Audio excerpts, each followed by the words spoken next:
Dear beloved, we are gathered here to witness Elizabeth Marisa do her thing. Hey guys, how you doing? Okay.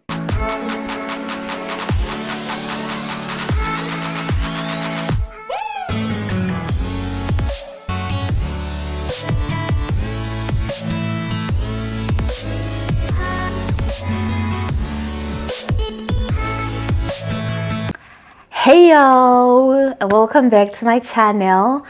If you're new here, I am Elizabeth Marisa and welcome to this beautiful family. And if you haven't subscribed to my channel, don't hesitate. Do not hesitate to click that subscribe button. So today I was not going to record this video because I'm kind of coming down with the flu and I've got a headache. I just feel so weak. I went out in the morning to run a couple of errands and I came back around 10 and I just slept flat, and I actually was supposed to be out running errands right now, but the old girl wasn't feeling it. So yeah, I had decided I was going to sleep the whole afternoon, but then I was just like, girl, you need to get up and record that video because I don't want to keep being this girl who comes here all the time apologizing for not showing up and always having a reason, you know. Yeah, so sometimes I need to like push myself and treat this YouTube thing as a business, you know. Yeah. So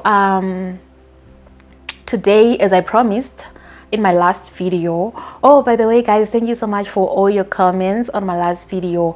I actually do not understand why you guys like to comment in my DMs. I think, yeah, that's cool. I really understand. Some people say they're shy to comment in public, and yeah, it's still okay. I really appreciate your comments, guys. Thank you so much for all those who comment in my DMs, those who comment on my videos on YouTube.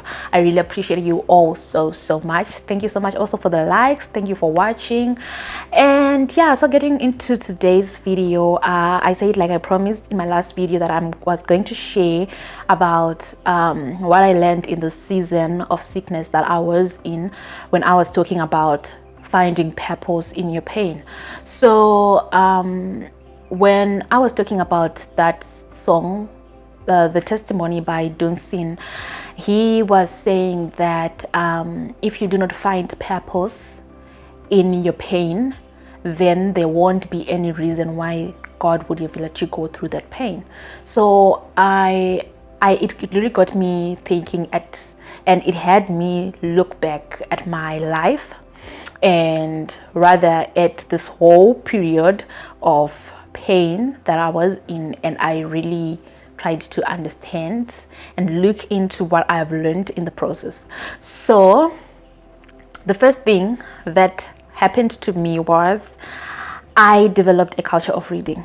Okay, so here's the thing. In my room, the Wi-Fi connectivity is like low to zero. Like it doesn't really connect.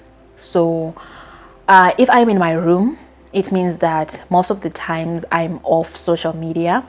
So in that time and season where I was supposed to be sleeping and resting, which is the reason why I was on my medical leave, right, to rest.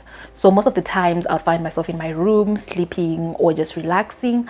So I realized that I didn't have much time on social media. So the only next option that I had was to read books. So I started reading, not because I love to read, because if you know me, you know I don't like to read. I used not to like. I think it's now safe to say I used not to like reading, because now I'm actually, you know, good at this thing. I actually look forward to reading. So yeah, I just took a book one day and I'm just like, okay, I'm doing this. I'm committing myself to reading, and I actually read the book, and I started another one as well. And yeah, just like that, I developed a culture of reading. And the most important thing about reading that I realized is that it's different from watching something. Usually I would love learning from watching YouTube videos, because YouTube is my thing and I can relate to it more But then what I realized with books is that you find the nuggets. You get to find the nuggets yourself right in the middle of the stories and the passage. You are trying to, it gives you that exercise of trying to find out what the author is really trying to say. And there's deep meaning in books, and also that thing that there's no distraction. You are mainly focusing on what you're reading. It's different from if you're watching a video. Sometimes you might even be distracted by the person, maybe what they are wearing or how they look, or the background of their video. So yes, you learn, but you might not learn as much as you learn whilst you read, because you are fully immersed into the book. And the second thing that I learned is in this season was, or rather not that I learned, but that I gained from it, was some me time. I remember when I was at work, I didn't find time to myself. Like, it's mostly I would work like from 6 a.m. to around 11, and most of the times you're with people, you're working with people, and then from there you go and sleep. The next day is the same routine happening again. So there was really no me time. And in the season of sickness, I was really into me. Like, I found time to myself to do my own things, to meditate, to think about my future, to think about what I want in this life, to really look at myself, to listen to my body, what is it trying to communicate to me, and things like that. So I think it's something that I should be grateful for, because God let me go through this season so that I can actually listen to myself. Like, Liz, what do you want? What is going on with you as a person? And the third thing is I got time to research. Okay, and when I say research, I mean research when it comes to almost everything. I research about business, from how to register a business, how to build a high-end culinary brand, which is something that I'm actually working on right now. There's also a product that I'm working on, like my own product. So yeah, I did a research on all those things, and I would write down things, because I had the time to do it. I was just thinking, if I was going to be at work with my working hours, I wasn't going to be able to find time to research. And most of the times, the time you knock off, you are tired, you just want to go and refresh and then sleep. So there really wasn't time to be doing research. So I am grateful for this time that I had, because I managed to do research for my business. I also managed to register my company on that note. So Chef Liz Culinary Studio is now a registered brand. And also I managed to research about school, about job opportunities, my future, what I really want to do, where I am going, or rather where I want my life to go. Yeah, so now I kind of like have a vision of what I want, where I'm going, where I'm coming from, all of that. So I did a lot of research, and I also did research when it comes to YouTube, content creation, tips on like editing, creating content, things that actually make content creation basically easier. So yeah, I am like grateful for that. And then the fourth thing that I actually learned was journaling. Okay, I'm not a writer. I really didn't like journaling. Yes, I would journal when I would like read the Bible or Bible study, but I never like really took time to actually write down my feelings, what I am feeling at the time, or writing down my vision or my goals. I never used to be that girl who would do all those things. But yeah, I'm really grateful to Wadzanai Mercy for the video that she put out that I talked about in one of my videos, where she talks about writing your goals down, the importance of writing your goals down.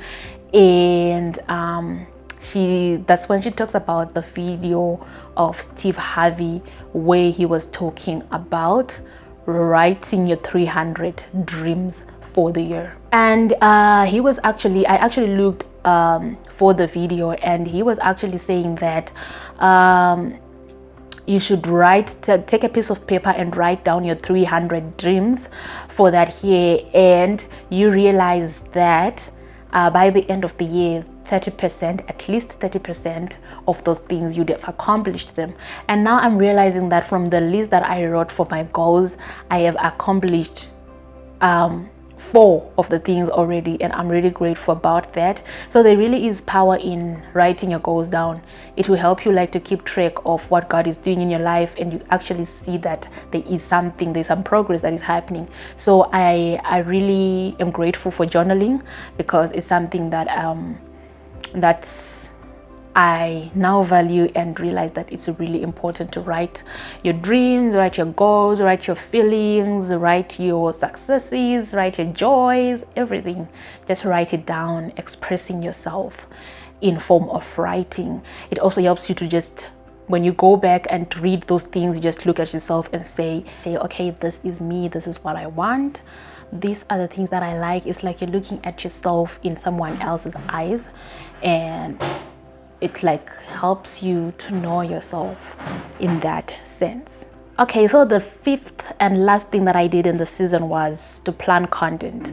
So like I said in the beginning of this video, that I should start treating this YouTube thing as a business, and I really think that's something that is important. That means like putting in like the real work, whether it's research, whether it's planning out your content and what you expect the channel to look like, or rather what you want to give to people. Because if you are going to make sense, you need to put in some sort of effort. There should be some sort of order when it comes to how you put yourself out there. And it also has made things easier for me, because now it's really not something that I just wake up out of the blue and just say, today I'm just gonna record this video just because I have it in my mind, or I just slept thinking about it. Now I actually have to go to my diary and just say, okay, today is the 22nd of February. This is the topic that I said I was going to talk about. These are the points, main important points that I'm supposed to talk about, and then I just expand them a bit, and then I now come in front of the camera and talk about it, because yeah, it's something that I have planned before. So it actually makes better sense, and it actually makes this whole work easier, because there's also the editing part of the videos, there's the uploading, and a lot of technicalities that are involved in this whole YouTube thing. So I feel like planning your content is something that is a game changer, and I'm grateful for it. So those are the 5 things that I thought I should share with you guys that I learned during this season. And like I said before, all seasons are important. Embrace whatever season that God has put you in. There is a reason why you're going through that. God is trying to teach you something. God is trying to work a miracle through you. There wouldn't be testimonies if there weren't trials, and God does not tempt you. There's a difference between temptations and trials. He tries you so that he sees where you stand in your faith. God is just trying you, and it's okay to be tried. You should rejoice in your trials. My favorite phrase, I think some of you know it: count it all joy when you fall into diverse temptations, knowing this, that the trying of your faith worketh patience. So rejoice in your trials. God is going to bring out something amazing out of that space, out of that pain. There is purpose in it. So thank you so much, guys, for watching my video. I hope you liked it. I hope it's gonna help you. I hope you got something from it, because we are here to learn. One thing about this channel, or rather where I want to take this channel, is for it to be a place where people learn by sharing my experiences, mostly because I want to be relatable, authentic, and try to bring people content that they can actually say they relate to. So I really hope this channel can be that for you, and may the good Lord bless you. May he be with you. Do not forget, you know the order. Like, comment, subscribe to my channel, and share this video with your friends. Thank you all so much for watching my video. I'll see you guys again in my next video. Bye.